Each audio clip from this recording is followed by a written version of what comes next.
आज का पहला क्लास है और टॉपिक भी आपका पहला ही लिया जा रहा है। तो ये आईएससी 12th का पहला टॉपिक क्या है? Prepositional logic.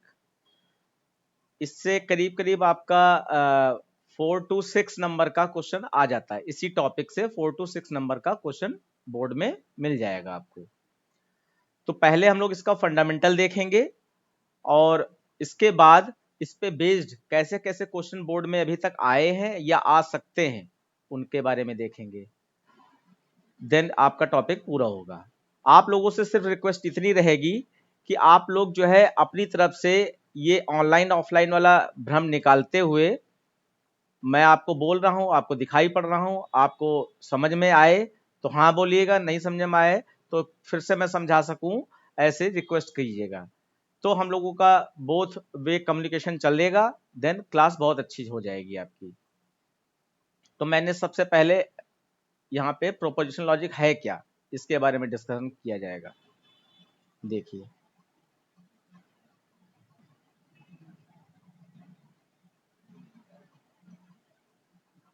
ओके।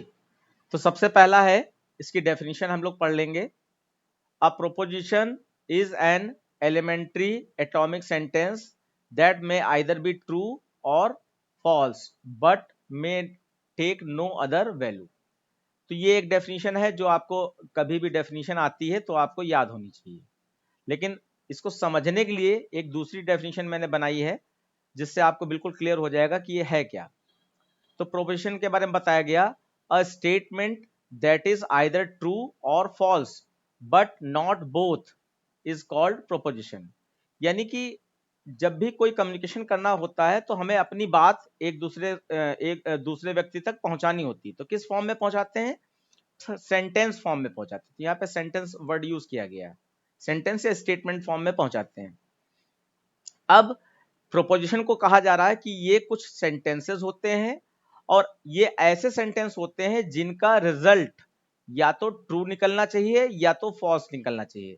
इसके अलावा कोई और रिजल्ट नहीं होना चाहिए, या तो ट्रू में निकलेगा या तो फॉल्स में निकलेगा। तो ये क्या बात हुई? आज तक हम लोग इतने दिनों से एक दूसरे से बातें करते हैं, कभी ध्यान ही नहीं दिया इस पे कि ये ट्रू फॉल्स कहाँ से आ गया। तो ट्रू फॉल्स इस तरीके से आया, कुछ एग्जांपल के थ्रू मैं इसको समझाऊंगा आपको। जैसे यहाँ पर ये कुछ एग्जांपल लिए गए। तो यहाँ पे पहला एग्जांपल है आपके लिए, कहा जा रहा है कि 5 इज अ प्राइम नंबर। तो अब यहाँ पे सोचिए कि ये बात सही है या गलत है। 5 इज अ प्राइम नंबर, तो क्योंकि 5 एक प्राइम नंबर होता है, इसका मतलब इस सेंटेंस में ये बात ट्रू हो रही कि 5 एक प्राइम नंबर है। तो ये ट्रू फॉल्स निकला, तो ट्रू निकला यहाँ पर। ऐसे दूसरा एग्जांपल है आपका, 8 इज एन ऑड नंबर। तो 8 हम जानते हैं ऑड नंबर नहीं होता है, लेकिन यहाँ पर ऑड नंबर कहा जा रहा है। तो ये भी ट्रू या फॉल्स में से कोई एक रिजल्ट दे रहा है, इसलिए ये एक आपका प्रोपोजिशनल सेंटेंस या प्रोपोजिशनल लॉजिक सेंटेंस है। ऐसे ही जैसे मैं कहूं कि इंडिया वर्ल्ड कप 2011 में जीता था, तो या तो वो बात सही होगी या तो गलत होगी। तो इसका मतलब वो ट्रू या फॉल्स निकल रहा है। तो इसका मतलब हुआ कि ये एक प्रोपोजिशनल सेंटेंस है। ऐसे ही बहुत सारी चीजें जिसमें ट्रू या फॉल्स निकले तो आप समझिए कि वो प्रोपोजिशनल सेंटेंस माना जा रहा है, और ट्रू फॉल्स ना निकले तो इसका मतलब वो प्रोपोजिशनल सेंटेंस नहीं है। जैसे कि मैंने कहा, अभी मैंने कहा लाइट आ रही है, तो ये ट्रू है, ये प्रोपोजिशनल सेंटेंस है। और मैं कोई भी ऐसे चलती फिरती बात कह दूं कि मैं लखनऊ में रहता हूं, तो ये बदल सकता है, इसमें ट्रू फॉल्स नहीं निकल रहा। एक इंफॉर्मेशन तो है ये कि मैं लखनऊ में रहता हूं, लेकिन ट्रू फॉल्स जैसे कि इंडिया 2011 में वर्ल्ड कप जीती, तो ये ट्रू है, लेकिन मैं लखनऊ में रहता हूं या नहीं रहता हूं, इसमें ट्रू फॉल्स नहीं। जैसे हमने पूछ दिया हाउ आर यू, तो ये ट्रू फॉल्स नहीं है, उसमें आप ठीक भी हो सकते हो, नहीं भी ठीक हो सकते हो, लेकिन वो तो उसका एक इंफॉर्मेशन पार्ट हो गया कि आप ठीक हो सकते हो या नहीं ठीक हो सकते हो, लेकिन वो ट्रू या फॉल्स से कोई लेना देना उसका नहीं है। जैसे शी वॉक्स टू स्कूल, तो ट्रू फॉल्स से इसका लेना देना नहीं है। प्लीज पास द सॉल्ट, इसका ट्रू फॉल्स से कोई लेना देना नहीं है। हैप्पी बर्थडे, इसका ट्रू फॉल्स से कोई लेना देना नहीं है। इसलिए ये सब आपके प्रोपोजिशन सेंटेंस नहीं है, और जो अभी भी एग्जांपल लिए गए वो प्रोपोजिशन सेंटेंस हैं। तो बच्चों अब आप एक तरफ आपका थोड़ा सा मैं चाहूंगा कि आपको कुछ दिमाग में आया कि प्रोपोजिशन सेंटेंस है क्या, प्लीज जल्दी से बताने की कोशिश करें। समझ में आई ये बात? सिर्फ शुभी ने बोला है और कोई बच्चा नहीं बोला है? Yes sir. कुणाल प्लीज बोलते रहिए, आप जानते हो ये बहुत जरूरी है।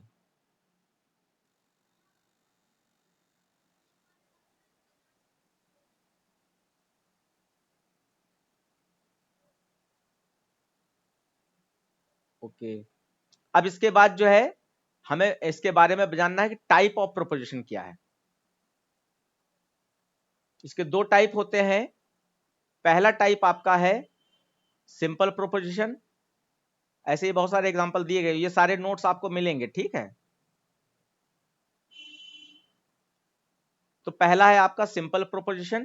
तो सिंपल प्रोपोजिशन क्या है कि a simple proposition is one that does not contain any other proposition as a part.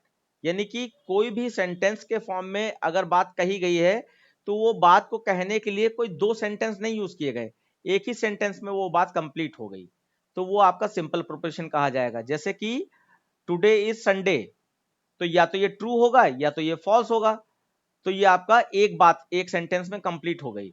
It is raining today, ये एक बात एक सेंटेंस में कंप्लीट हो गई। तो ये दोनों आपके सेंटेंस सिंपल प्रोपोजिशन के एग्जांपल हैं। उसके बाद कंपाउंड प्रोपोजिशन। कंपाउंड प्रोपोजिशन में डेफिनेशन हो गई, a compound proposition is one with two और more simple proposition as a part. यानी कि कोई भी इंफॉर्मेशन आप तक कम्युनिकेट की गई तो उस इंफॉर्मेशन को कम्युनिकेट करने के लिए जो सेंटेंसेस यूज किए गए तो उसमें दो या दो से अधिक सेंटेंस यूज हो रहे हैं, यानी एक से अधिक सेंटेंस यूज हो रहे हैं, तब जाके वो बात आप तक जो हम पहुंचाना चाहते हैं वो पहुंच पा रही है। तो वो आप समझ लीजिए जब पार्ट होंगे, यानी दो सिंपल प्रोपोजिशन या तीन सिंपल प्रोपोजिशन आपस में जुड़कर कोई एक सेंटेंस बना रही है तो वो आपका कंपाउंड प्रोपोजिशन कहा जाएगा। अब सेंटेंस बनाने के यहाँ पे बहुत सारे तरीके हो सकते हैं। जैसे एक तरीका यह आपका इफ देन का यूज करके भी सेंटेंस बनाया जाता है। तो यहाँ पे सेंटेंस लिया गया है एग्जाम्पल के रूप में, if you work hard then you will be rewarded. अगर आप कठिन परिश्रम करेंगे तो आपको रिवार्ड मिलेगा, यानी कि कोई ना कोई इनाम मिलेगा। तो यहाँ पे दो सेंटेंस हो गए, यू वर्क हार्ड और यू विल बी रिवार्डेड। ऐसे ही आपका it is raining today and wind is blowing, तो दो सेंटेंस यहाँ पे यूज करके एक कंप्लीट बात कही गई है। तो इसको हम लोग बच्चों कंपाउंड प्रोपोजिशन कहते हैं। सिंपल है, कोई दिक्कत हो किसी को तुरंत बताइएगा। अब यहाँ पे कंपाउंड प्रोपोजिशन बनाने के लिए हम लोगों को कुछ स्टेटमेंट की जरूरत पड़ी, जैसे यहाँ पे इफ देन की जरूरत पड़ी, इस दूसरे वाले में एंड की जरूरत पड़ी। तो ये दो सेंटेंसेस को जोड़ने के लिए, तीन सेंटेंस को जोड़ने के लिए जो भी वर्ड यूज किए गए हैं, इन वर्ड्स को हम लोग कनेक्टिव्स या ऑपरेटर कहते हैं। तो एन ऑपरेटर और connectives join simple proposition into compound. तो अब हम लोग यहाँ पे पढ़ेंगे इन कनेक्टिव्स के बारे में कि कनेक्टिव्स क्या है।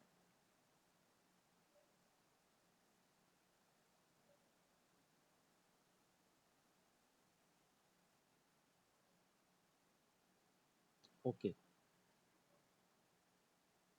तो कनेक्टिव्स में सबसे पहला आपका आता है कंजंक्टिव।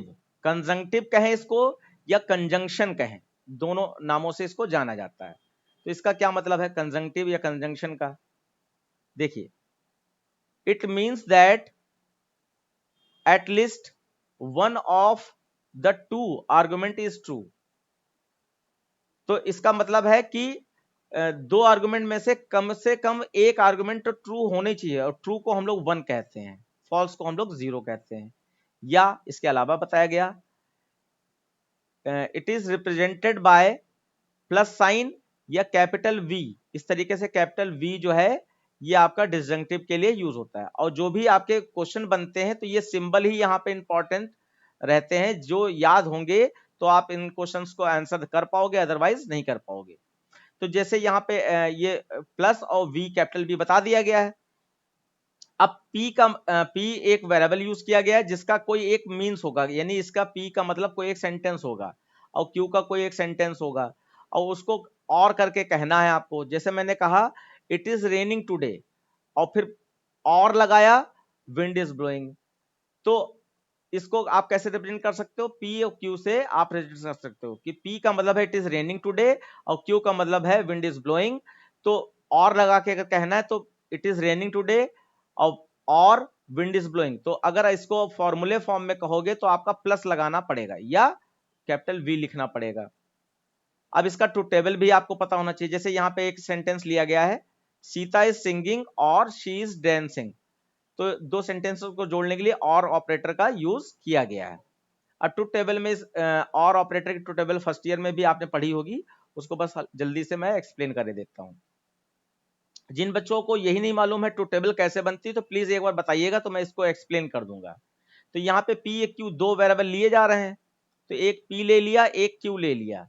अब क्या होता है, पहले हमें देखना होता है कितने वेरिएबल हैं, तो नंबर ऑफ वेरिएबल 2 है, तो इसका मतलब यहाँ पे एक फॉर्मूला होता है 2 की पावर n, और n का मतलब होता है नंबर ऑफ वेरिएबल। तो 2 की पावर नंबर ऑफ वेरिएबल यहाँ 2 है तो 2 हो जाएगा, तो आपकी वैल्यू निकलेगी 4। तो इसका मतलब है हर कॉलम में 4 वैल्यू यहाँ पे रहेगी। अब 4 वैल्यू में रूल कहता है कि पहले कॉलम में, क्योंकि ट्रू टेबल में 0 1 ही होते हैं और 0 पहले लिखे जाते हैं 1 बाद में लिखे जाते हैं, तो ये 4 में हाफ करना पड़ता है पहले कॉलम के लिए। तो 4 का हाफ किया तो 2 निकला आपका, तो इसका मतलब 2 0 रहेंगे और 2 1 रहेंगे। इस तरीके से ये आपका कंप्लीट 4 होगा। आफ्टर देन जब आप इसके आगे बढ़ोगे यानी अगले कॉलम में जाओगे तो आपको इस 2 का भी हाफ करना पड़ेगा। तो जितने जितने आप आगे बढ़ते जाओगे तो हाफ करके ही आपको आगे बढ़ना है। तो ये 2 जो निकला था इस 2 का भी आपको हाफ करना पड़ेगा, तो 2 को 2 से डिवाइड करेंगे तो 1 आ जाएगा। इसका मतलब 1 0 मतलब 1 0 1 1 1 0 1 1, जैसे 2 निकला था तो 2 0 2 1 और ऐसे 1 निकला है तो इसका मतलब 1 0 1 1 1 0 1 1, इस तरीके से आपका ये फिल किया जाएगा। अब हमें यहाँ पे प्लस करना है, तो प्लस का मतलब यहाँ पे आपका अर्थमेटिकल रूप से जैसे होता है वैसे करना है। बस यहाँ पे तो टेबल में एक खास रूल आपको याद रखना पड़ेगा कि 1 + 1 आपका 1 होता है और 1.1 भी यानी मल्टीप्लाई में भी 1.1 भी आपका 1 ही होता है। ये याद रखना क्योंकि इसमें 2 3 4 नहीं आ सकता, ये बाइनरी नंबर्स पे ही वर्क करती है। तो 0 और 0 को ऐड करेंगे तो 0 आ जाएगा, 0 और 1 को ऐड करेंगे तो 1 आ जाएगा, और 1 और 0 को ऐड करेंगे तो 1 आ जाएगा, और 1 और 1 को ऐड करेंगे तो जैसे कि रूल ये बताया तो आपका 1 ही आएगा। ठीक है, तो इस तरीके से आपका ये बन जाएगा। यहां तक बच्चों कोई पूछना है, किसी को कोई क्वेश्चन पूछना है? आ गया सबको? ठीक है कुणाल प्लीज बोलते रहिएगा जिससे हमें समझ में आए कि हाँ क्लियर चल रही है बातें। उसके बाद दूसरा स्टेटमेंट है आपका कंजंक्टिव।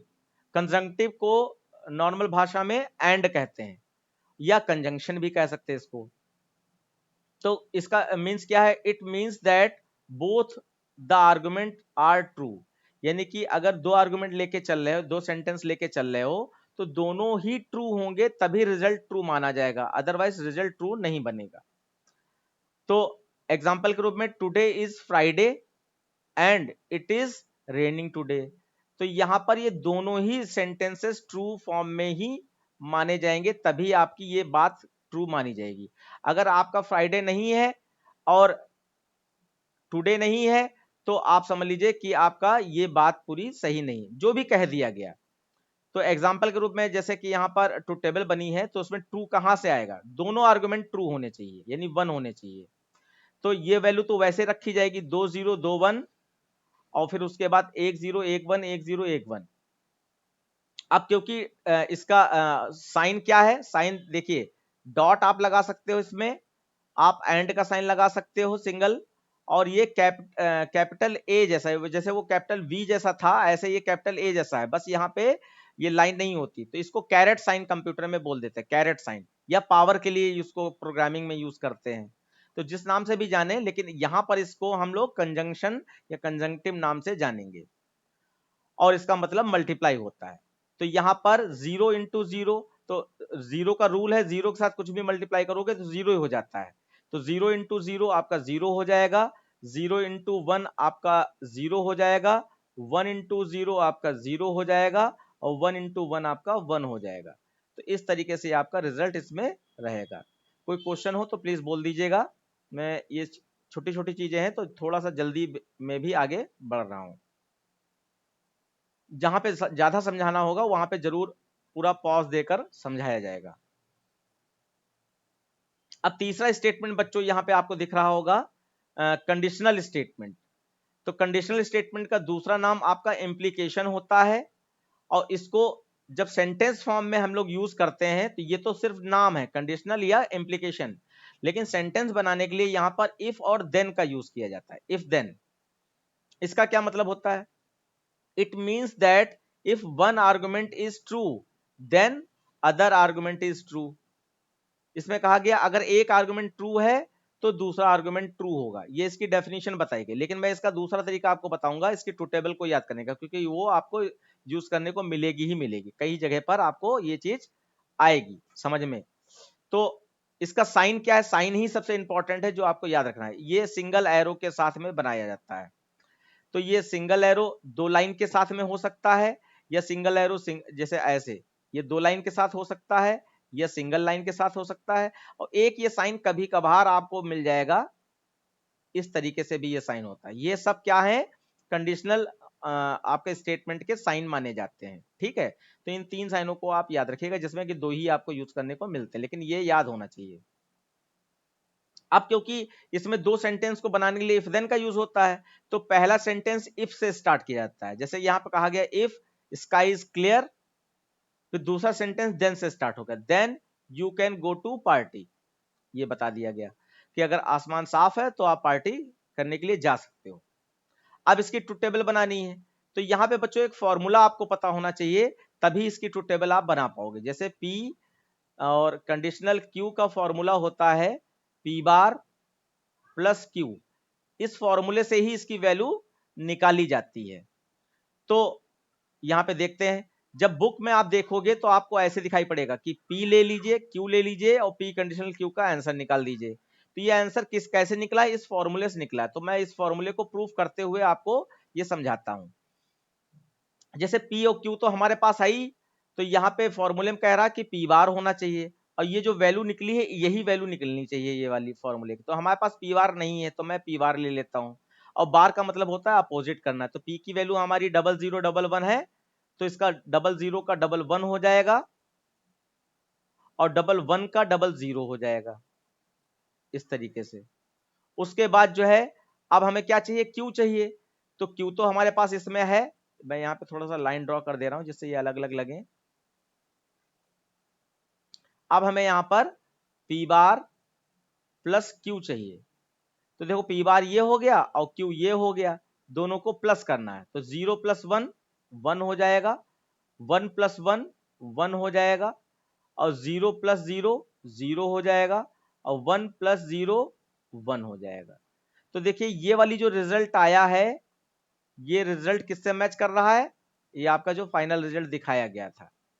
तो या तो एक तरीका है कि आप ये फाइनल रिजल्ट कंडीशनल स्टेटमेंट में आपको याद करना पड़ेगा, आप याद कर लीजिए, या आप ये फॉर्मूला याद कर लीजिए जिससे ये रिजल्ट निकाला जा सकता है। लेकिन बुक वगैरह में सिर्फ P Q और ये आपका P कंडीशनल Q इतना ही दिया होगा, डायरेक्ट आपको रिजल्ट दिखाया गया। लेकिन ये आया कैसे? वो इस फॉर्मूले से आया जो मैंने आपने बताया आपको। अब इसको याद करने का जो हम आपको ट्रिक बता रहे हैं वो आपको याद यूज करनी, ट्रू टेबल को याद करने का। इसमें जैसे दो कॉलम है P और Q है, तो आपको यह देखना होता है कि पहले कॉलम में 1 हो और दूसरे कॉलम में 0 हो, तभी आपको 0 लेना है। बाकी जितने भी और ऑप्शन है सब में 1 पुट कर देना है। तो ये आपको लाइन सिर्फ इसकी ट्रू टेबल याद करने के लिए याद करनी पड़ेगी। ये लाइन ट्रू टेबल में याद करनी पड़ेगी कि पहले कॉलम में 1 हो और दूसरे कॉलम में 0 हो, तभी 0 रहेगा, बाकी सारे 1 रहेंगे। बच्चों ये बात याद हो पाएगी? Yes sir. Yes sir. हाँ प्लीज ये चीज याद रखिएगा, क्योंकि ये आपका ट्रू टेबल बनाने के लिए आता है। तो पहले कॉलम में 1 हो, दूसरे कॉलम में 0, तभी 0 रहेगा, बाकी सारे अपने आप 1 कर दीजिए। तो आपको वो फॉर्मूला भी याद रखने की जरूरत नहीं, लेकिन ये फॉर्मूला क्योंकि जब आप एक्सप्रेशन सॉल्व करते हो तब ये आपका लॉ याद होना चाहिए, इसलिए ये फॉर्मूला आपको याद करना पड़ेगा। बाकी ट्रुथ टेबल में बस इतना ही याद कर सकते हैं आप। इसके बाद आपका 4th नंबर पे आता है बाई कंडीशनल। ये बहुत इंपॉर्टेंट है, इसके एग्जाम्पल आपको आपकी बुक में भी नहीं मिलेंगे जल्दी, तो इसलिए इसको ध्यान से समझिएगा।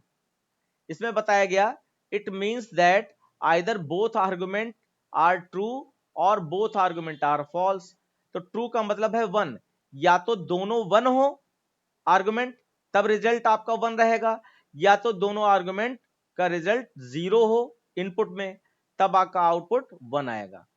फिर से ध्यान सुनिए कि जो हम लोग पी क्यू ले रहे हैं तो पी क्यू या तो दोनों पी क्यू 1 हो तब रिजल्ट 1 आएगा, या तो पी क्यू में दोनों पी क्यू 0 हो तब रिजल्ट 1 आएगा, बाकी सब में 0 रहेगा।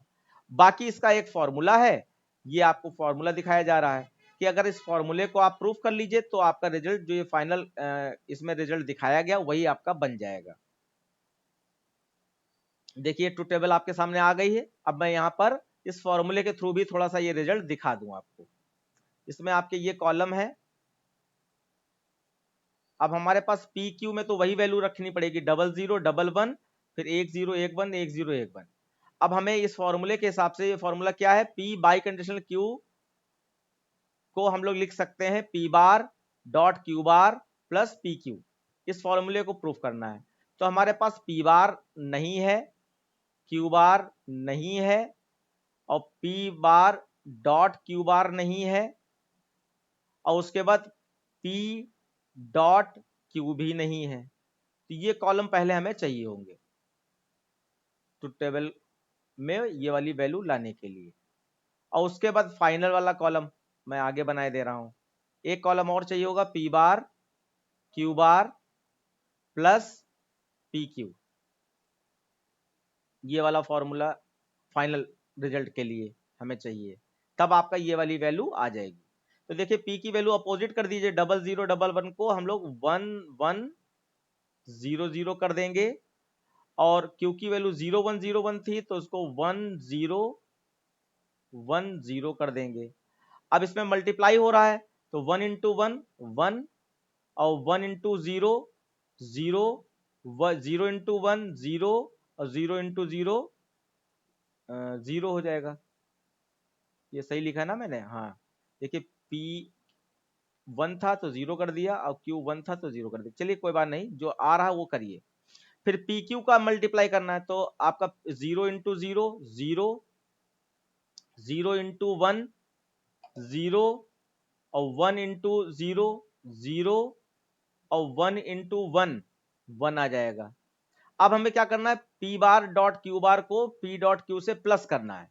तो देखिए 1 प्लस 0 1 आ जाएगा और 0 प्लस 0 0 आ जाएगा, 0 प्लस 0 0 आ जाएगा और 0 प्लस 1 1 आ जाएगा।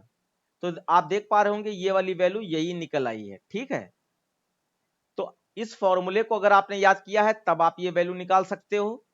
दूसरा जो उसमें डेफिनेशन में बताया गया था कि या तो सारे ट्रू दोनों स्टेटमेंट ट्रू हो या तो दोनों स्टेटमेंट फॉल्स हो तभी आपका रिजल्ट 1 आएगा। तो देखो यहां पे दोनों स्टेटमेंट फॉल्स हैं इसलिए रिजल्ट 1 है और यहां पे दोनों स्टेटमेंट ट्रू हैं इसलिए रिजल्ट आपका 1 है, बाकी सब 0। बच्चों क्लियर हो गया ये बात? Yes sir. ठीक, अब इसके सेंटेंसेस का थोड़ा सा और हम लोग देखेंगे कि ये सेंटेंसेस जो यहाँ पे हैं, ट्रुथ टेबल तो समझ ली, सेंटेंसेस कैसे बनाए जाते हैं। जो इसमें दो बातें हैं तो यहाँ पे बाई कंडीशनल का एक नाम आपका इक्विवेलेंस भी है और इसका जब सेंटेंसेस बनाते हैं तो if and only if word use करके इसका सेंटेंस बनाया जाता है। ठीक है, तो बाई कंडीशनल में साइन जो है दोनों साइड में एरो रहता है, या 3 पैरेलल लाइन, 3 पैरेलल लाइन जो है ये भी इसका साइन के रूप में हम लोग यूज करते हैं, ये यहाँ पे दिखाया गया है। अब देखिए सेंटेंसेस कैसे बनाए गए बाई कंडीशनल, यही नहीं मिलते हैं बुक में। You can take math if and only if you choose science stream, यानी कि आप मैथ आपको स्कूल में तभी मिलेगी जब आपने साइंस स्ट्रीम चूज कर रखी होगी। तो इसको इफ एंड ओनली इफ से ऐसे बनाया जा रहा है। ऐसे यहां पे कहा गया कि a divided by 2 is equal to 6 if and only if if A is equal to 12, अगर ए की वैल्यू 12 है तभी आपका ये फॉर्मूला प्रूफ हो पाएगा कि a डिवाइडेड बाय 2 करने पर 6 आता है। तो देखो a की वैल्यू 12 है, तो अगर यहाँ पे 12 रख दीजिए तो 12 डिवाइडेड बाय 2 करेंगे तो क्या आ जाएगा, 6 आ जाएगा, और 6 6 के इक्वल होगा। तो ये भी फॉर्मूले फॉर्म में सेंटेंस को रखा जा सकता है। ऐसे ही यहां पर एक और सेंटेंस लिया गया है, you can take the flight if and only if you buy a ticket. आप फ्लाइट लेना चाहते हो तो फ्लाइट तभी ले सकते हो जब आपने टिकट को बाय किया हो, ठीक है। तो ये आपका बाय कंडीशनल के तीनों स्टेटमेंट दिखाए गए हैं, और यहाँ पे एक कंपैरिजन में दिखा दिया गया कि इंप्लीकेशन का मतलब था बच्चों यहाँ आपका कंडीशनल स्टेटमेंट जो ऊपर आपने पढ़ा था इफ देन वाला। तो इसी को अगर इफ देन से कहें, यानी कि यही लाइन अगर हम इफ देन से कहें तो कैसे कहेंगे, if you can buy a ticket then you can take the flight. तो इफ देन का यूज करके इंप्लीकेशन में इसको ऐसे कहा जाएगा, और बाई कंडीशनल में अगर कहना चाहते हैं तो आपको ऐसे लिखना पड़ेगा, you can take the flight if and only if you buy a ticket. तो इसमें आपको ध्यान ये रखना पड़ेगा कि जो रिजल्ट है वो पहले सेंटेंस में लिखो, और वो रिजल्ट किस वजह से मिलेगा उस सेंटेंस को बाद में रखो। फिर से ध्यान देंगे, जो बात कहनी है उसमें जो रिजल्ट है उसको पहले सेंटेंस में रखो, और फिर बीच में इफ एंड ओनली इफ लगा दो, और फिर वो रिजल्ट जिस दूसरी बात पे डिपेंड करता है वो बात जो है लास्ट में रखो। ये कहा जा रहा है, हर सेंटेंस में ऐसे दिखाई पड़ रहा है। क्लियर हो गया बच्चों?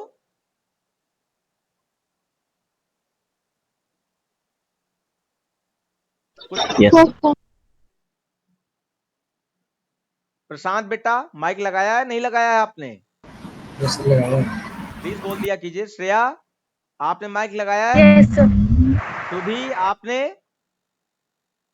Yes, sir. हाँ, बोलते रहिए प्लीज। ओके, अब हम लोग आगे बढ़ेंगे। तो टू टेबल हम लोगों ने अभी भी समझ ली थी कि दोनों 0 हो तब 1 रखना है, और दोनों 1 हो तब 1 रखना है। उसके बाद लास्ट है आपका निगेशन। तो निगेशन को हम लोग यहाँ पे नॉट कहते हैं, और इसका मतलब क्या होता है, actually it is an operator. Real में देखा जाए तो ये स्टेटमेंट नहीं होता है, ये एक ऑपरेटर होता है निगेशन यानी नॉट, और ये सिंगल वेरिएबल के साथ ही यूज होता है। नॉट अ कनेक्टिव, यानी ये कनेक्टिव नहीं है, इसको एक ऑपरेटर माना जाता है। It means that an argument is false. इसमें क्या होता है कि अगर कोई आर्गुमेंट ट्रू है तो उसको फॉल्स बना देना होता है, अगर वो फॉल्स है तो उसको ट्रू बना देना होता है। और निगेशन के ये साइन जो हैं ये थोड़े से आपको याद रखने पड़ेंगे, बहुत इंपॉर्टेंट है। मैं अलग से बना के दिखाई दे रहा हूं। एक साइन निगेशन का आपका ऐसे करके बनता है, एक निगेशन का साइन आपका एपोस्ट्रोफी वाला ये लगता है, एक निगेशन का साइन आपका ये बार वाला लगता है, और एक निगेशन का साइन जो बहुत रेयर केसेस में देखने को मिलता है, ये सीधी लाइन खींच के नीचे की ओर डाउन कर दो, ये लाइन लंबी होगी और डाउन वाली लाइन छोटी होगी। तो ये 4 साइन है जो निगेशन के लिए यूज किए जाते हैं। तो आपका जो क्वेश्चन आता है इन चारों साइन में से कोई भी यूज कर देंगे, अगर आपको पता ही नहीं कि इस साइन का मतलब क्या है तो आप आंसर भी नहीं दे पाओगे। अब जैसे कि कोई एक आर्गुमेंट है कि ए का मतलब है कंप्यूटर इज फन, तो अगर निगेशन लगाएंगे, जैसे यहाँ पे ये नॉट का साइन ये वाला यूज किया गया है, तो नॉट ए का मतलब है कंप्यूटर इज नॉट फन, तो जो भी बात कही गई उसका अपोजिट हो जाता है। अब यहाँ पे ट्रूथ टेबल कैसे बनाई गई, क्योंकि इसमें एक ही वेरिएबल लिया गया है, मैं इसको ए कह लेता हूं, और सपोज दैट इसको मैं पी ए बार कह दूं, तो अब यहाँ पे 2 की पावर 1 हो जाएगी, क्योंकि एक ही वेरिएबल है तो 2 आएगा, और 2 आएगा तो आधे 0 आधे 1 पहले कॉलम में रखे जाते हैं, तो आधे 0 का मतलब 1 0 1 1। अब इसका निगेशन बनाना है तो 0 का अपोजिट हो जाएगा 1, और 1 का अपोजिट हो जाएगा 0। इस तरीके से इसकी ट्रुथ टेबल रहेगी। तो ये टर्म आपने सारे देख लिए। अब हम लोग यहाँ पे कुछ स्पेशल टर्म जो आपका प्रोपोजिशन में यूज होते हैं उनकी बात करेंगे, और ये मैंने एक टेबल अलग से आपको दिखाई है यहाँ पर, कि ये साइन आपको खाली याद होने चाहिए कि एंड जो है ये कैपिटल ए से रिप्रेजेंट करा जा रहा है, इसको कंजंक्शन कहा जा रहा है। और साइन कैपिटल वी से रिप्रेजेंट किया जा रहा है, इसको डिसजंक्शन कहा जा रहा है। और का साइन, यहाँ पर और का साइन या तो आप प्लस बनाकर सर्कल कर दीजिए, या तो ऐसे, ये और भी आप यूज कर सकते हो, ठीक है। और नॉट के ये साइन है जो आपके सामने है, और इफ देन का आपका एरो वाला साइन होता है, और इफ एंड ओनली इफ का मतलब डबल एरो का साइन होता है, जिसको हम बाई कंडीशनल कह रहे हैं। ये भी ट्रुथ टेबल एक याद रखिएगा। अब यहाँ पे एक टर्म आता है वेल फॉर्म फॉर्मूला, यानी कि WFF। तो इसको कई बच्चे समझ नहीं पाते हैं, पूरा साल हो जाता है और डेफिनेशन भी पढ़ते हैं, लेकिन उसका रियल मीनिंग नहीं समझ पाते कि आखिर कहना क्या, कहा क्या जा रहा है। तो देखिए, वेल फॉर्म फॉर्मूले के बारे में थोड़ा सा समझ लेते हैं। Proposition are also called as sentence और स्टेटमेंट और फॉर्मूला। तो ये एक नई चीज बढ़ी, और फॉर्मूला, यानी कि जो सेंटेंस है उसको फॉर्मूले फॉर्म में भी रखा जा सकता है। और वेल फॉर्म फॉर्मूला, यानी कि WFF, वेल फॉर्म्ड फॉर्मूला। अब WFF क्या है, देखिए, well form formula is a system of representing a prepositional statement और एक्सप्रेशन। यानी कि WFF जो है ये एक सिस्टम है जो किसी भी प्रोपोजिशनल स्टेटमेंट या प्रोपोजिशनल एक्सप्रेशन को रिप्रेजेंट करने के लिए यूज किया जाता है। अभी ये डेफिनेशन तो पढ़ ली, लेकिन दिमाग में क्या गया, अभी नहीं गया कि WFF क्या कहा जा रहा है। तो मैं आपको बताने की कोशिश करता हूं। जैसे कि P का मीनिंग है suppose that sky is cloudy, और Q का मीनिंग है स्काई इज क्लियर। तो अगर प्रोपोजिशनल स्टेटमेंट के रूप में हम इसको कहें, तो यहाँ पे P प्लस Q का मान लीजिए एग्जाम्पल ले लिया, यानी डिसजंक्टिव का एग्जाम्पल ले लिया, प्लस लगा दिया। तो यहाँ पे इसको कहा जाएगा कि P का मतलब स्काई इज क्लाउडी है, तो P पहले रखा है, तो स्काई इज क्लाउडी, और प्लस का मतलब और करके कहना चाहिए, तो और स्काई इज क्लियर। तो ये एक सेंटेंस आपका बन गया। तो इस सेंटेंस में जो स्काई इज क्लाउडी और स्काई इज क्लियर है, इस बात को तो प्रोपोजिशनल स्टेटमेंट कहा जाएगा। और इसमें जो P प्लस Q है, इसको हम लोग WFF कह रहे हैं।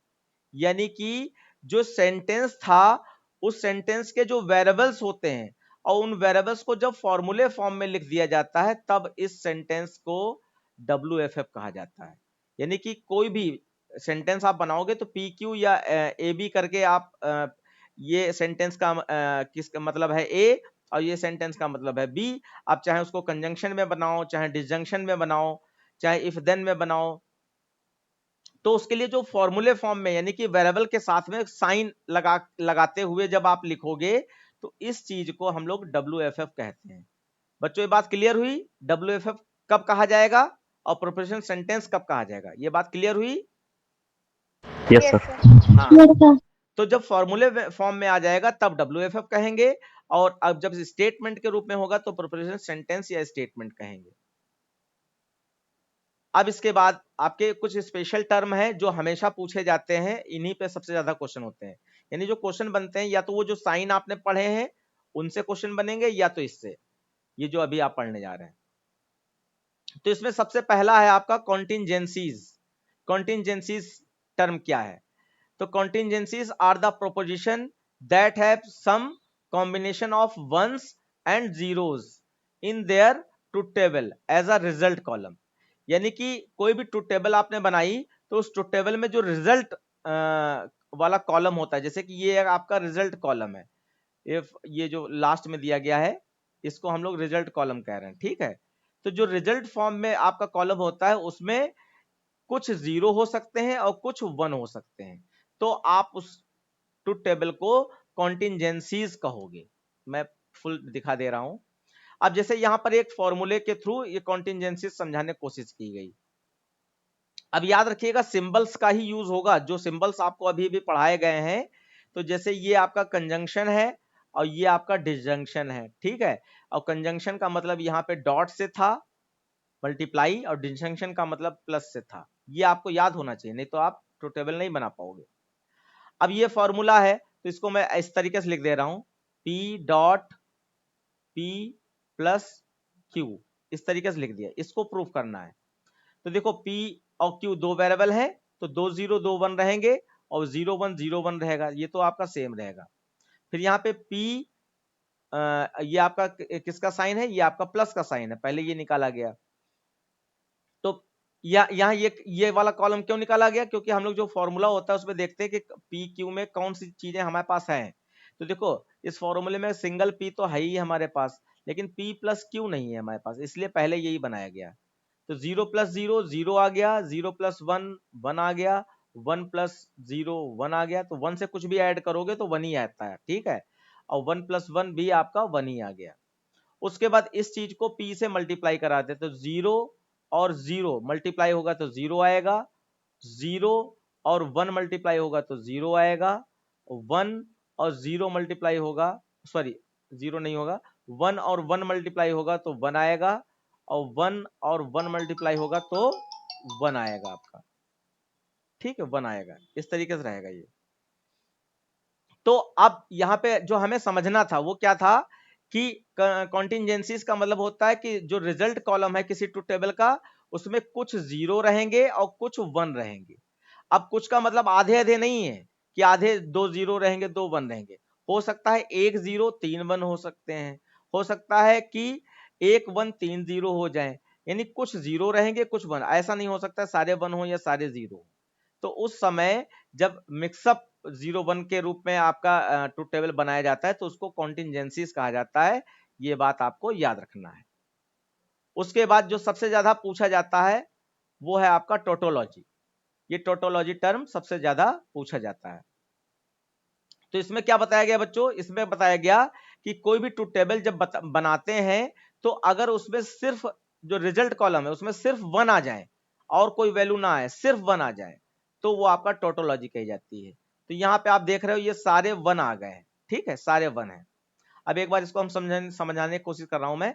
उसके लिए ये फॉर्मूला लिया गया। अब ये साइन जो है ये आपका डॉट का है और ये साइन आपका प्लस का है और ये नॉट भी लगा है, ठीक है। और फिर से ये आपका जो है डॉट का साइन आ गया। तो इसको मैं फिर से वैसा लिख दे रहा हूं जिससे आपको समझ में आए। तो ये पी डॉट क्यू और फिर आपका ये डॉट है, नहीं ये सॉरी ये प्लस है, और फिर आपका ये पी और डॉट क्यू का होल बार है, ये ब्रैकेट में कर दिया गया, ठीक है। इस चीज को हमें बनाना है यहाँ पर। तो फॉर्मूले में देखें तो P और Q दो वेरिएबल हैं, तो 2 0 2 1 P के लिख दिए और 2 0 0 1 0 1 Q का लिख दिया। उसके बाद देखें हमारे पास क्या क्या नहीं है। तो हमारे पास P डॉट Q नहीं है, ये एक टर्म है, P डॉट Q नहीं है, तो ये P डॉट Q पहले बनाया। फिर ये वैल्यू डायरेक्ट लिख ली गई है, जबकि डायरेक्ट नहीं आ सकती, पहले आपको क्या करना चाहिए, अच्छा डायरेक्ट नहीं लिखी गई क्योंकि ये भी P डॉट Q का होल बार है, ठीक है। तो P डॉट Q तो आ ही चुका है, उसका खाली होल बार बनाना है आपको, ठीक है। और उसके बाद इसको प्लस कर देना है। तो देखिए आपका 0 और 0 ऐड किया, सॉरी मल्टीप्लाई किया तो 0 आ गया, फिर 0 और 1 मल्टीप्लाई किया तो 0 के साथ कुछ भी मल्टीप्लाई होगा तो 0 आएगा, 1 और 0 मल्टीप्लाई किया तो 0, और 1 1 1 मल्टीप्लाई किया तो 1 आ गया। इस तरीके से आपका आ गया। अब इसका कॉम्प्लीमेंट करना है, इसको कॉम्प्लीमेंट बच्चों कहा जाता है, जब होल बार लगता है तो इसको कॉम्प्लीमेंट कहा जाता है। तो यहाँ पर कॉम्प्लीमेंट का मतलब नॉट, और नॉट का मतलब अपोजिट करना होता है। तो 0 आपका 1 हो गया, 0 आपका 1 हो गया, और 0 आपका 1 हो गया, और जो 1 था वो आपका 0 हो गया। अब हमें क्या करना है, इसको और इसको आपको ऐड कर देना है, तो ये आपका फॉर्मूला बन जा रहा है। तो देखो यहाँ पे बीच में एक तरीके से प्लस है, तो ये आपका फॉर्मूला बनेगा। तो 0 प्लस 1 1 आ गया, 0 प्लस 1 1 आ गया, 0 प्लस 1 1 आ गया, और 1 प्लस 0 1 आ गया। तो क्योंकि ये सारे 1 आ गए इस वजह से इसको टोटोलॉजी कहा जा रहा है। बच्चों क्लियर हुआ ये बात, टोटोलॉजी किसको कहते हैं?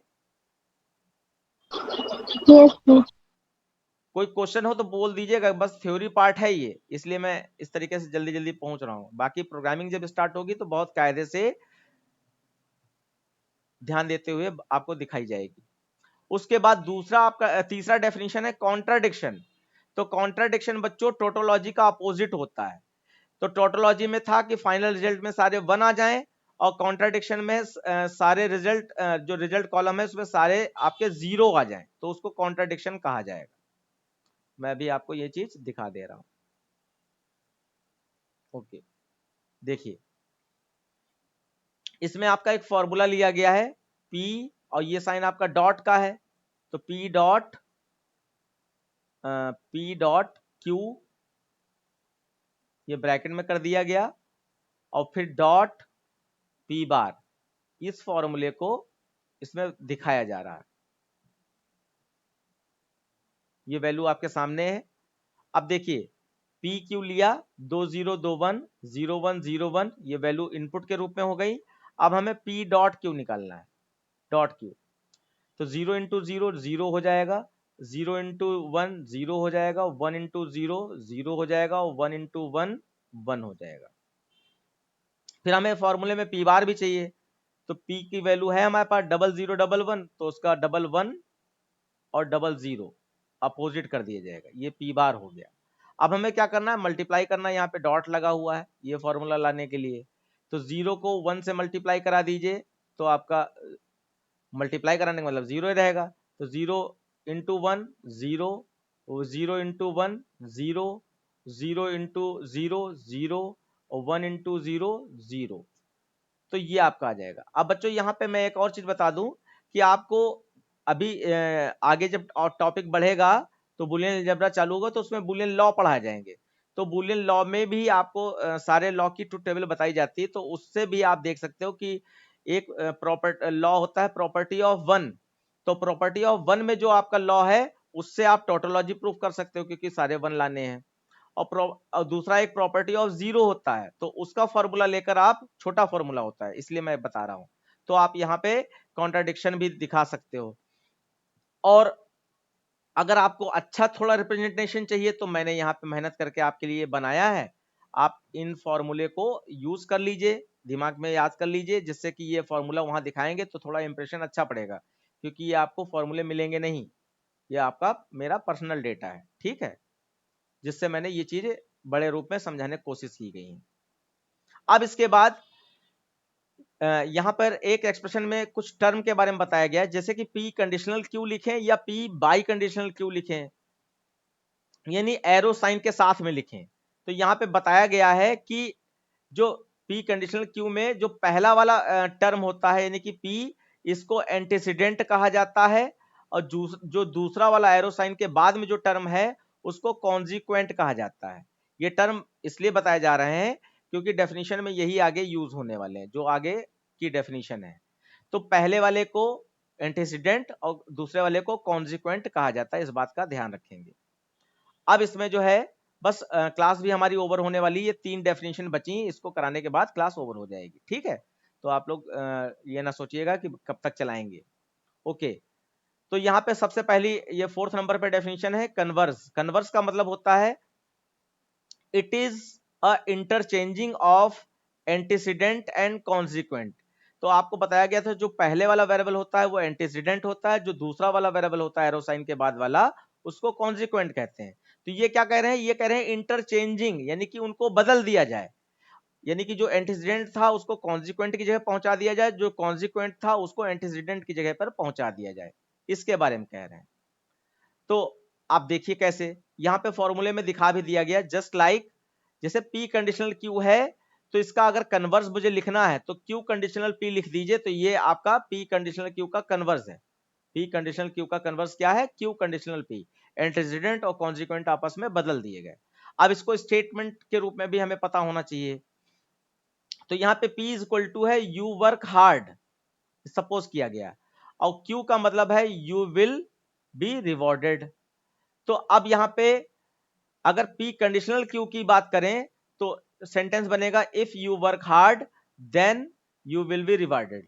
अब आपका क्वेश्चन यहाँ पे ये बनेगा कि आपको ये गिवन होगा और कहा जाएगा इस स्टेटमेंट का कन्वर्स बनाओ, तो कन्वर्स में उल्टा कर देते हैं, तो जो एंटीसीडेंट वाली बात है उसको कॉन्सिक्वेंट में पहुंचा दो, जो कॉन्सिक्वेंट वाली बात है उसको एंटीसीडेंट में पहुंचा दो, यानी कि कन्वर्स क्या बनेगा, क्यू कंडीशनल P, तो क्यू का मतलब था यू विल बी रिवार्डेड, तो इसको इफ से स्टार्ट करो, if you will be rewarded then you work hard.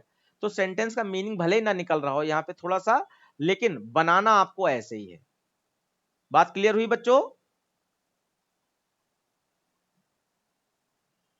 Yes. Okay. अब इसके बाद 5th नंबर पे है आपका इनवर्स, इनवर्स में बताया गया it is a negation of antecedent and consequent, यानी कि पी कंडीशनल क्यू जो लिखते हो उसमें पी का निगेशन कर दो यानी नॉट लगा दो, और क्यू का निगेशन कर दो यानी कि नॉट लगा दो। तो एंटीसीडेंट और कॉन्सिक्वेंट का निगेशन अगर कर दिया जाए तो वो आपका इनवर्स स्टेटमेंट कहा जाएगा। जैसे कि यहाँ पे मैं लिख के दिखा दे रहा हूं कि पी कंडीशनल क्यू है तो इसका इनवर्स क्या बनेगा, पी बार कंडीशनल क्यू बार। अब ये तो फॉर्मूले में हो गया, यानी कि ये WFF है। अब सेंटेंस फॉर्म में अगर इसको समझना है तो सेंटेंस में अगर नॉट नहीं लगा है किसी सेंटेंस में तो उसमें लगा देना, अगर नॉट पहले से ही है तो नॉट नॉट बच्चों कैंसिल हो जाएंगे, यहाँ पे नॉट नॉट कैंसिल हो जाएंगे, इस बात का भी ध्यान रखना है। तो यहाँ पे एक सेंटेंस एग्जांपल में लिया गया, पी कंडीशनल क्यू का पी का मतलब है यू वर्क हार्ड और क्यू का मतलब यू विल बी रिवार्डेड। तो पी कंडीशनल क्यू का मतलब हो गया if you work hard then you will be rewarded. अब इसका इनवर्स देखिए, इनवर्स तो दोनों में नॉट साइन यूज कर दिया गया, तो दोनों में क्योंकि सेंटेंस में नॉट नहीं है तो नॉट नॉट लगा दीजिए। तो ये था इफ यू वर्क हार्ड, तो यहां पे हो जाएगा if you do not work hard, और then you will be rewarded था तो इसका हो जाएगा then you will not be rewarded. तो नॉट नॉट लगा दिया गया और आपका ये इनवर्स बन गया। बस इतना ही है इसमें। फिर फाइनली आपका लास्ट है कॉन्ट्रा पॉजिटिव। कॉन्ट्रा पॉजिटिव में क्या बताया जाता है, it is a interchanging of negated antecedent and negated consequent of any conditional prepositional statement, यानी कि जो एंटीसीडेंट और कॉन्सिक्वेंट होते हैं उनका निगेशन फॉर्म पहले बनाओ और उसके बाद उसको इनवर्स कर दो, सॉरी कन्वर्स कर दो। फिर से एक बार बता रहा हूं, इनवर्स का मतलब था बार लगाना, तो कहा जा रहा है कि जो एंटीसीडेंट कॉन्सिक्वेंट हैं उनको पहले इनवर्स करो यानी उन पर बार लगा दो और उसके बाद वो निगेटेड हो जाएंगे, उसके बाद उसको इंटरचेंज कर दो यानी कि कन्वर्स कर दो, जो एंटीसीडेंट था उसको कॉन्सिक्वेंट बना दो, जो कॉन्सिक्वेंट था उसको एंटीसीडेंट बना दो। तो आपका यहाँ पे कॉन्ट्रा पॉजिटिव ये बन जाएगा। अब मैं यहाँ पे इसका फॉर्मूला एक बार लिख के दिखा दे रहा हूं, जैसे कि पी कंडीशनल क्यू है तो पहले का कहा गया कि पहले इसका जो है, ऐसे मैं एक एक करके लिखता हूं, पहले इसका निगेशन बना दो, तो निगेशन यानी इनवर्स कर दो, तो इनवर्स में आपका ये पी बार कंडीशनल क्यू बार हो जाएगा, और फिर इसको कन्वर्स कर दो, कन्वर्स का मतलब एंटीसीडेंट कॉन्सिक्वेंट बदल दो, तो ये आपका क्यू बार कंडीशनल पी बार हो जाएगा। तो अब आपको ये चीज समझ में आ गई होगी या समझ में आ जाएगी, it is a interchanging of negated antecedent and negated consequent of any conditional prepositional statement.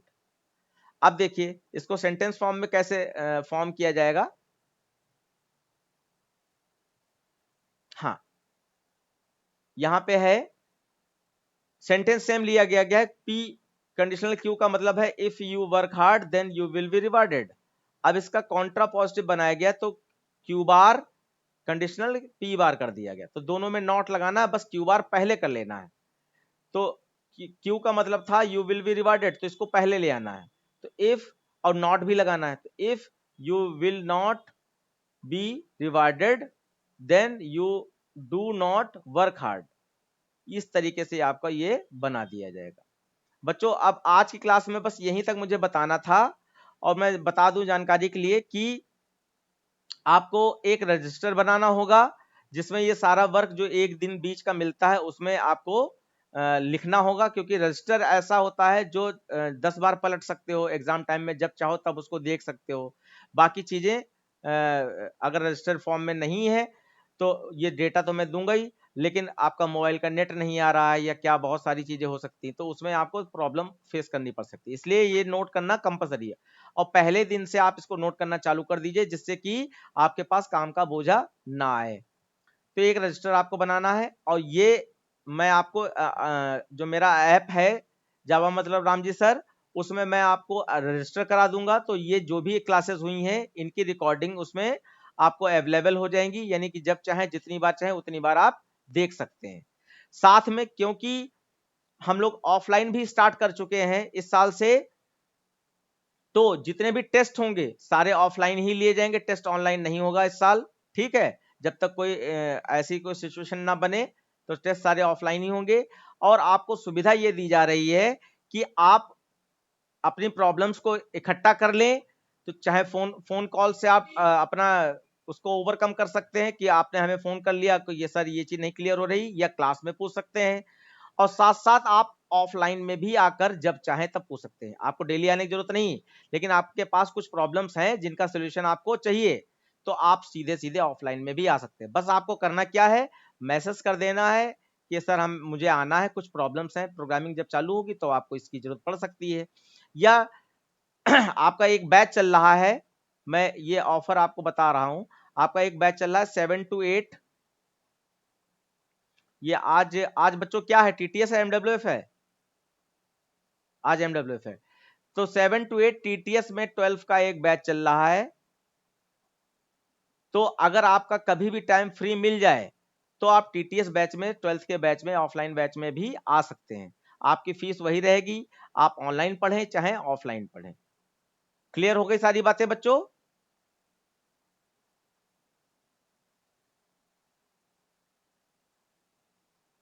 Yes. अच्छा, एक चीज और ध्यान देनी है, मैं बता दूं आपको।